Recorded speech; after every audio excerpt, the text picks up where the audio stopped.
السلام عليكم، اللهم صل وسلم وبارك على سيدنا محمد.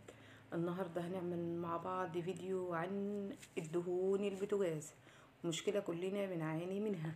زي ما انتم شايفين انا سبت بوتاجازي كده كام يوم كده، يعني عشان اوريكم منتج كده كويس كلين. ده انا بجيبه من عند من عند بتاع المنظفات ب 12 جنيه. انا جربت حاجات قبل كده كتيره، في حاجات كانت حلوة بجد، يعني كانت بتجيب نتيجة حلوة، بس كانت غالية جدا فوق ال100 جنيه و100 جنيه. لكن ده جبته ب12 جنيه، وعملت يعني اختبار صغير كده على البوتاجاز. كنت خايفة على الاستانلس بتاع البوتاجاز لا يبوظ، فلقيته بجد جميل جدا. حتى الدهون بتاع الطرطشة اللي على الحيطان بيشيلها بكل سهولة زي ما انتوا شايفين كده. بس انا ما عنديش دهون كتيرة، لان انا اول باول ايدي بتبقى في البوتاجاز وبغسل الحيطة اللي جنب البوتاجاز على طول. بس برضو هوريكم لما تكون الدهون خفيفة بنسيبه 5 دقايق، دهون تقيلة واوساخ كتيرة متراكمة بنسيبه 10 دقايق. وبنجيب بريل معانا كده زي ما انتوا شايفين، ونبتدي نغسل كده بالسلكة. هو عامة بجد والله يا جماعة منتج جميل ورخيص، ده ب12 جنيه. وبستخدمه على فكرة برضو في الحمامات، شايفين؟ حتى من غير ولا سلكة ولا اي حاجة خالص. شوفوا حتى العين الصغيرة اللي استخدم عليها بيبقى دايما كتير، كمية الدهون كانت كتيرة عليها والأوساخ كتيرة شوية بيطلع، شايفين؟ بس بنصحك يعني ليكون عندك حساسية يبقى البسي جواند في ايدك كده اللي هو بتاع الحاجات دي، عشان دي مهما كان برضو بتبقى مواد كيماوية يعني.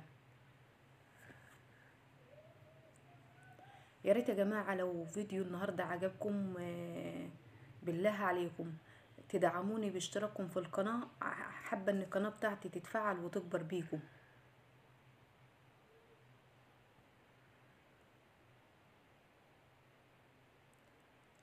وبنغسل كده بالسلكة بيطلع معانا بكل سهولة.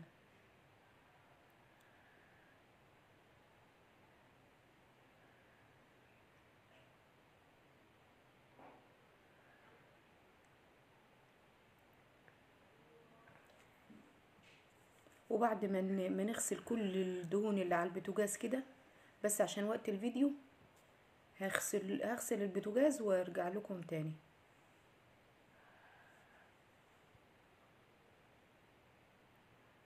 ودي كده زي ما انتوا شايفين الدهون بتاعت اللي هي على الحيطة اللي هي على السيراميك، شايفين؟ بتطلع بسهولة جدا.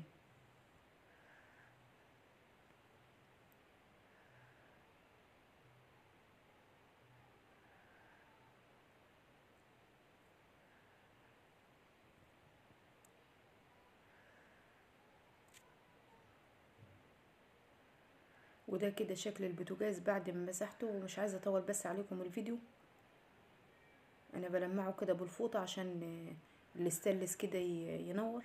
وعلى فكرة يا جماعة انا البوتاجاز ده عندي بقاله سنين كتيرة، بس بحافظ عليه وايدي فيه على طول، فعشان كده نضيف. وبينفع لفرن البوتاجاز برضو. وفضلا وليس امرا اشتراككم في القناة. ويا رب فيديو النهاردة يكون حاز على اعجابكم، ودمتم في حفظ الله.